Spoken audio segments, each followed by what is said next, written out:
It's Hot Wheels Day. Don't go away. It's going to be a lot of fun. I promise.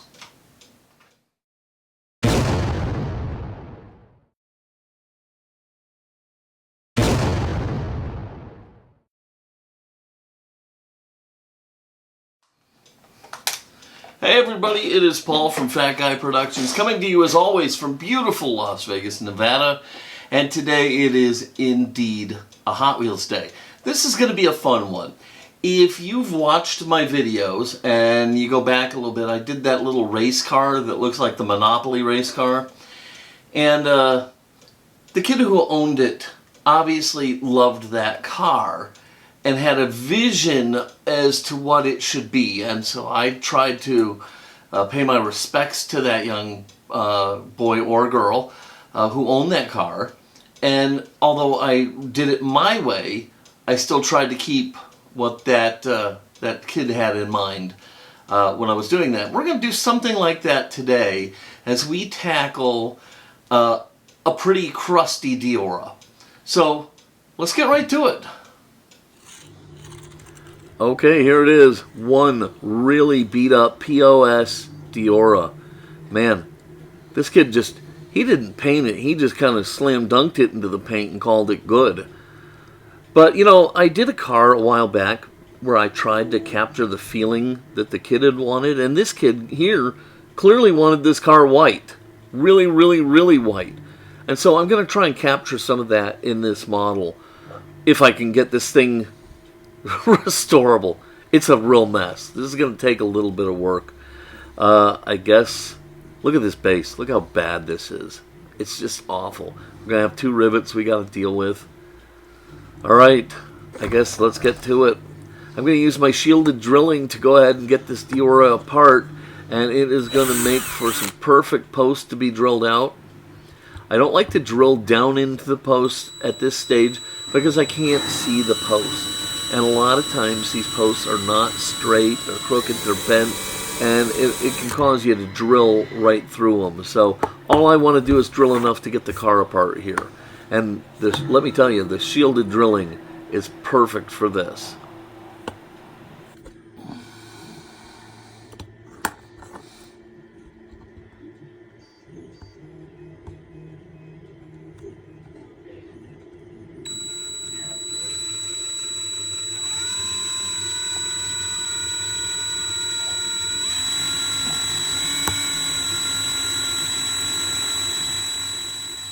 Okay, with the drilling done, I can go ahead and get a little persuader into the show here, and we can go ahead and just pop this base off. It should come off pretty easily. Look at those, I mean, perfectly centered, perfect little dimple for you to put another drill bit into.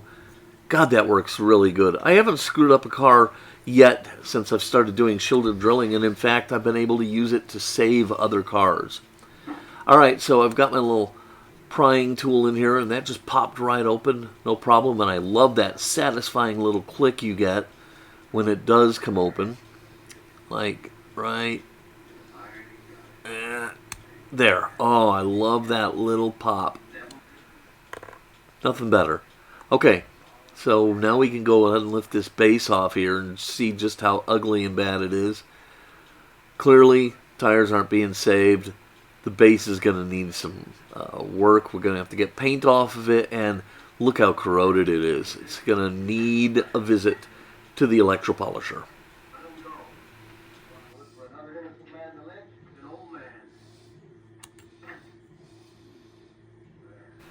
Okay, the body's just as ugly. And we can go ahead and lift the interior out here. It's just kind of held on over that pin, and yeah, of course, there's paint all over the interior. So we're going to have to deal with that. Other than that, I think the interior is in pretty good shape, but we're going to have to get this paint off of it. Alright, and then we've got a window in here, and it is held on, it looks like, by this little rivet. I can't tell. I'm going to probably just drill this because I don't think it's going to come out otherwise. It's certainly not just popping out. See, it does not want to come out.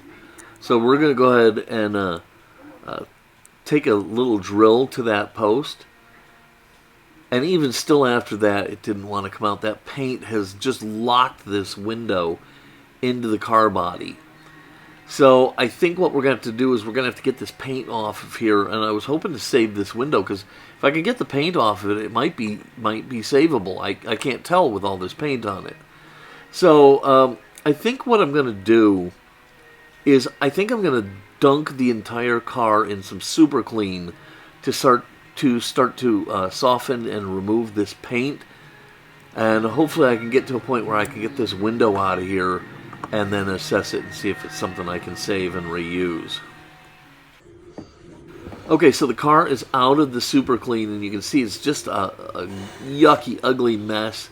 I didn't leave it in as long as it would take to thoroughly clean it. Didn't do any brushing. I just soaked it long enough to hopefully get this window out of here. Look at this. Oh my gosh, what a mess I have. Hopefully if I can get this window out of here, I can use some of my regular stripper here. Okay, so anyhow, it's still not just pushing out. I've drilled the pin. I've tried everything. It's still just not popping out. So I'm going to go ahead and get this and push a little bit harder. And it's starting to go. It's actually starting to break. Okay, see it falling apart back there? It just fell apart, so I don't have to worry about it anymore. I'm going to have to replace it. It's garbage, so off it goes to the garbage heap. And now we can turn our attention back to the body, which is just an ugly, ugly mess. So I'm going to go ahead and put some of my regular gel stripper on here just to finish the job, get the rest of this stuff off of here, and then we can move forward. Okay, so I've put the gel stripper on the body and the base. I've let it do its job, and then we run it to the sink where we can wash it off with some running water and brush it. And here's what we have ended up with. And it actually didn't come out too terrible. Certainly something I think we're going to be able to work with. Now you might be asking, why are those ugly wheels still on here? Well, there's no reason to take them off until I'm done. They're kind of protecting the bearings underneath. So I'm just going to leave these wheels on as long as possible. And I'll take them off when I must. And in the meantime, they'll just act as caps for the bearings.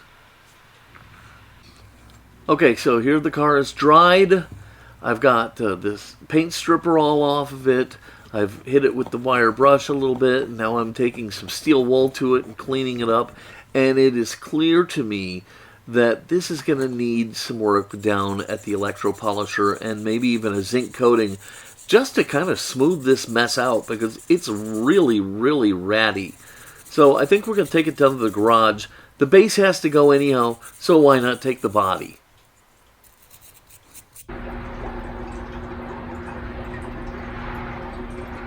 Well, that's looking a lot better. A lot better. Again, not so much on the back. Okay, but look. Okay, so there's that gray that you're looking for. That's the zinc coating. Okay. You see we got some spots and stuff in here. But like I said, that's going to get a black paint job on it. Okay, so let's take a look at the major surfaces.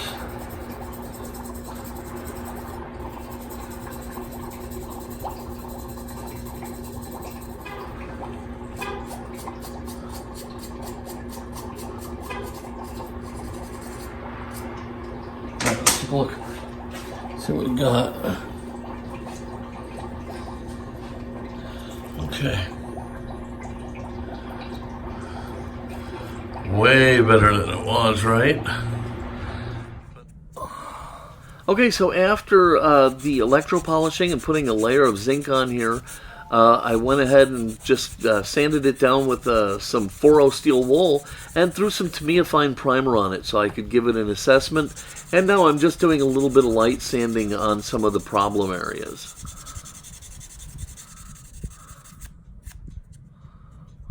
Okay, so this car has really kind of fought me on this, but the body is finally actually starting to take shape. A little bit more sanding and then we can head to the paint booth.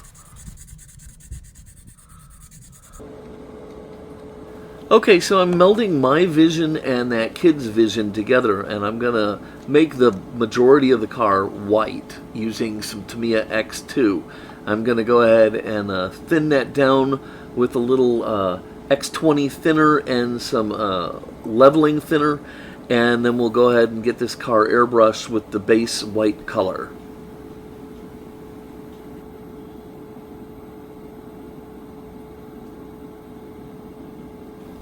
Okay, so with the paint mixed up and loaded into the airbrush, I can go ahead and start to put this white down. And like always, I'm going to start with a very light mist. And then I'm going to go ahead and put in a couple medium coats. And then I'm going to lay down some wet coats on top of that. And as always, before I started this, I did mist down my entire spray booth with spray booth. I misted my spray booth. Spray booth. I misted my spray booth with some water to keep flying particles from landing on my paint job.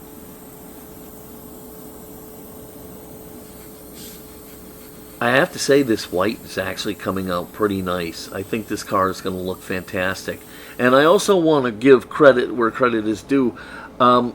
While this is my own version of the paint job that I'm going to do today, I was inspired by another car I saw on the internet somewhere, and I wish I knew who had done it so I could give him proper credit. They had done something with some paisley stuff. I'm not a paisley guy. I'm not going to go that route, but it definitely inspired this car. That, along with the fact that the kid deemed this car needed to be white, really, really, really, really white, so that's what we're going to do. You ever have one of those days where you just can't talk right? I really do feel like I'm doing this with marbles in my mouth. Alright, so while the paint is over there drying, I can turn my attention to the base, and now it seems like a good time to go ahead and get rid of these wheels, so I'm using some side cutters and just nipping off the wheels so that I don't damage the hubs at all. And then I can go ahead and start thinking about applying some polish to this base.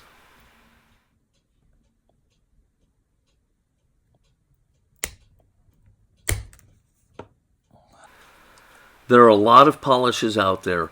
I love this stuff flits.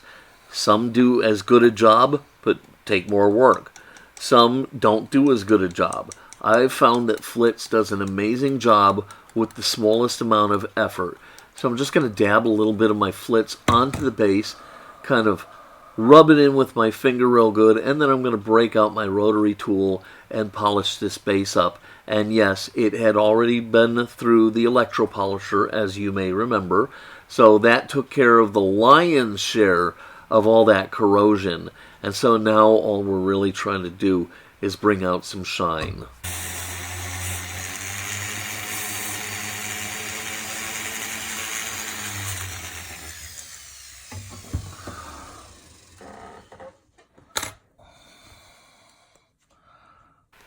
And I think this is going to be perfect. Very shiny, looks great, looks like brand new. And when I put some new wheels on here, this sucker is going to dance, baby. It's going to be amazing.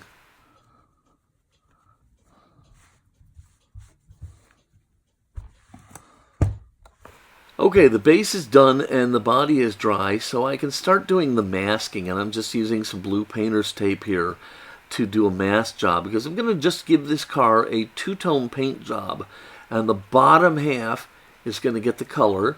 So I'm very, very carefully masking all of this off because I don't want it to run underneath the tape. Okay, so we are going to put this Tamiya X816 purple on the bottom, and I think it's going to look really amazing. And as always, I will thin it down with my X20 and add some drops of Mr. Color leveling thinner, and it should spray down really nicely.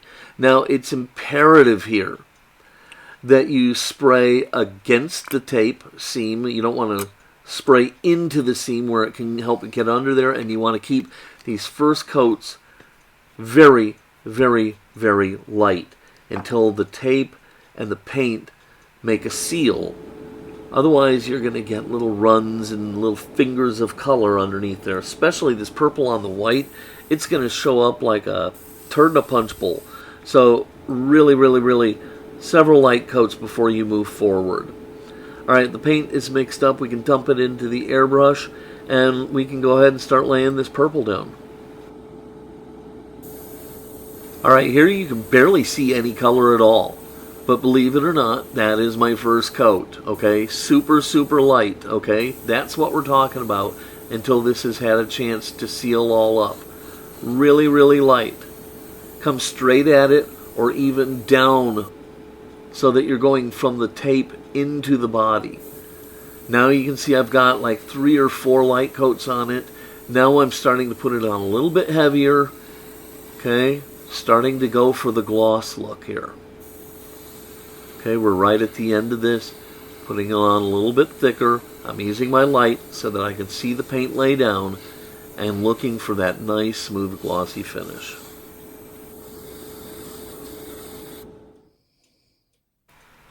And the last pieces of tape are gone, and now we can take a look and see what we have here. And I think that looks awesome. I am so happy with that. I cannot tell you. All it's going to need is a nice thick clear coat of my urethane clear, and that'll be done, and we'll set it aside to dry for about 4 or 5 days. Okay, here we are at the base, and we're putting on the new small wheels, and they look good. And then we're going to go ahead and use our little alignment tool, make sure everything is aligned. And as always, I'm using chrome. It may not be what was supposed to be on this car, but I don't care. I like the chrome wheels on these cars. Alright, so now I can turn my attention to the base. I've gone ahead and dropped it in some super clean to try and soften up all that extra white paint. And then I can take my brush and scrub it off.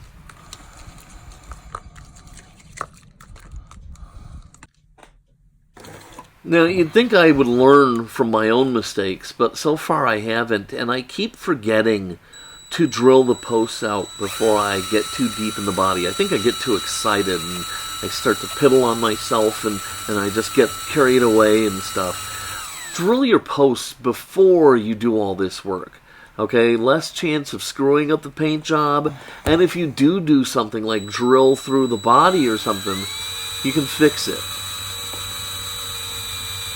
Okay, I'm really not liking this. I'm trying not to ruin my paint job.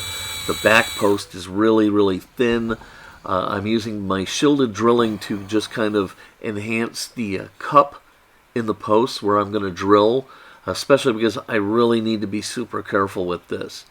So now I'm using my bit, and I'm going to start drilling into the post, hoping not to screw up my car at this late stage, because I actually might cry if I blow it here. So I'm going to move very, very slowly. I thought about using a smaller screw on this, but I decided against it, and I hope that doesn't come back to bite me in the keister here. Okay, so holes are now drilled. The paint is dry. The windshield had been dipped in gauzy and set aside to dry, so it's ready. The interior is cleaned of paint. The base is polished and has new wheels. So let's put this thing together. We're going to go ahead and start by dropping the windshield in here. And it's got that little post still, so I'm just kind of pushed down on here. And it actually kind of clicks on a little bit. So that was pretty easy to do. Then we can go ahead and drop the interior into the body. Looks really good. Not only did the Super Clean remove the paint, but it also kind of gives a nice clean shine to the interior. So we just got to kind of fit this in and make sure it's in the right place. And normally I don't wear gloves at this stage. I'm doing it because of the white paint. And you know, when you're handling all these products and steel wool and polishes and stuff, you get stuff on your fingers. And I don't want to be putting a bunch of scamots on the white paint here. So gloves it is. Alright, interior's in, so now we can go ahead and lay the base down. And it fits like a glove. And it's time for our button head screws, and we'll seal this sucker up.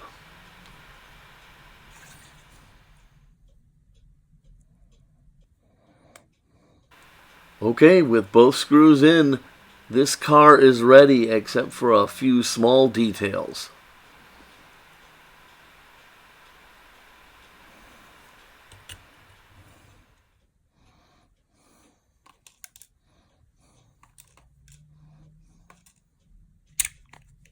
And here is the ultimate finishing touch. A couple white surfboards from Brightvision. I gotta say, I know everybody talks about Redline Shop, and I'm not dissing on Redline Shop at all, but Brightvision has a lot of really great products, and I'm really starting to dig their stuff. They have things that you can't get at Redline Shop, and vice versa, of course. But I'm really starting to like them, and if you're looking for something and maybe you're at Redline Shop and they don't have what you want, give Brightvision a look. Okay, there it is. It's all done. And what a fun little model this one was. And here it is in all its finished glory, white surfboards and all. I really, really love the way this car came out. I kept most of the white as the kids saw it, and it really paid off. This car is just absolutely beautiful. Love it, love it, love it.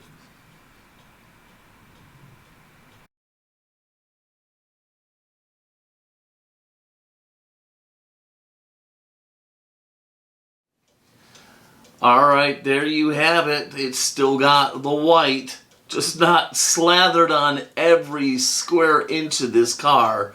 And I think it really came out fantastic. And by the way, the fact that I'm wearing my alma mater's purple and white shirt was not intentional. My wife pointed it out. She said, well, your car even matches your shirt. It does. This says Grand Canyon University, Go Lopes. And so anyhow, it was just a coincidence that it matched. But at the end of the day, I think this thing is pretty phenomenal looking. As bad as it looked when I started, I really wasn't sure how this was going to work out.